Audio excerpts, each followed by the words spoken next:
जय जोहार। आप मन देखा तो न्यूज प्लस 21। मैं हूं आपन के संग ललिता चक्रधारी। चलो शुरू करथन बिहनिया के खबर। छत्तीसगढ़ ले उत्तराखंड हाईकोर्ट के जज ला धमकी, लेटर लिख के मांगिस 50 करोड़ के फिरौती, बोलिन 48 घंटा के भीतर पैसा दो नहीं तो मार देबो।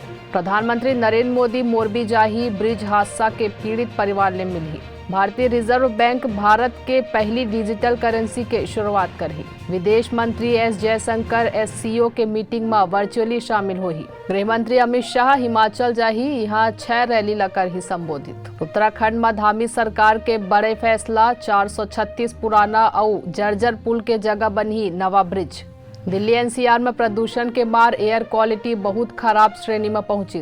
ममता बनर्जी 2 नवंबर के तमिलनाडु के सीएम स्टालिन लेकर ही मुलाकात। कमर्शियल एलपीजी सिलेंडर के दाम में कटौती, 115 रुपए हुई सस्ता। पाकिस्तान में पत्रकार के हत्या की जांच बर 3 सदस्यीय आयोग के हुई गठन। ऐसे ही तमाम जानकारी ले लगातार अपडेट रहे बर देखत रहो न्यूज प्लस 21, आप मन के हक के बात।